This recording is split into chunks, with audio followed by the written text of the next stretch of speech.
The vault.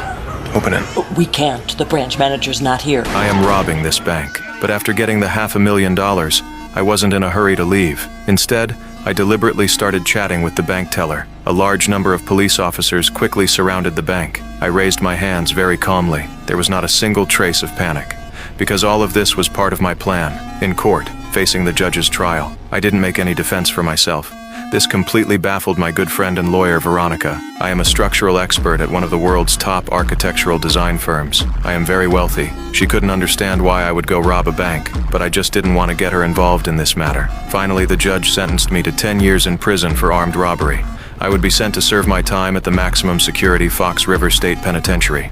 Most of the inmates locked up there are vicious and dangerous criminals. However, after hearing this sentence, I actually felt very satisfied, because this was exactly the outcome I had hoped for. Just after arriving at the prison, I met the second in command of the prison, Bellick. Inside this prison, the guards possess absolute authority, just like God. Bellick warned me to be a well-behaved inmate. Otherwise, I would face terrifying consequences. I quietly observed everything happening in the prison. An atmosphere of violence, crime, and despair permeated the entire place. Even with a guard escorting us, the lives of the inmates were still not guaranteed. The chaotic environment inside the prison was even more treacherous than I had anticipated. However, for the sake of my plan, I had to face it head-on. The next morning, my cellmate Sukra took advantage of yard time to brief me on the prison situation. This place is divided into many different gangs. The black inmates occupy the basketball court, while the white inmates dominate the workout equipment. He also warned me never to provoke the guards, otherwise my life would be in constant danger. That old man holding a cat is Cooper, the master thief who stole $5 million 40 years ago.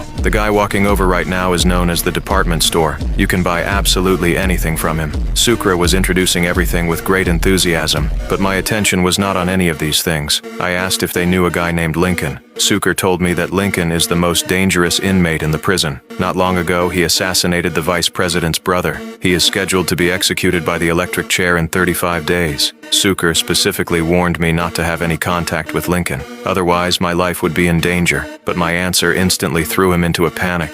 Because he's my brother. We were abandoned by our parents when we were little. My older brother Lincoln took on the responsibilities of a father. He earned money to support the family and pay for my college education. I firmly believe that he was framed by someone. My purpose for deliberately going to prison this time is to break my brother Lincoln out. The next day, while no one was looking, I slowly walked toward the bleachers in the prison yard. I began to look for the item I wanted. I didn't want anyone to notice anything unusual, so I was extremely careful throughout the entire process. Fortunately, after searching for a while, I finally found what I was looking for, a long screw. The serial number on this screw was exactly the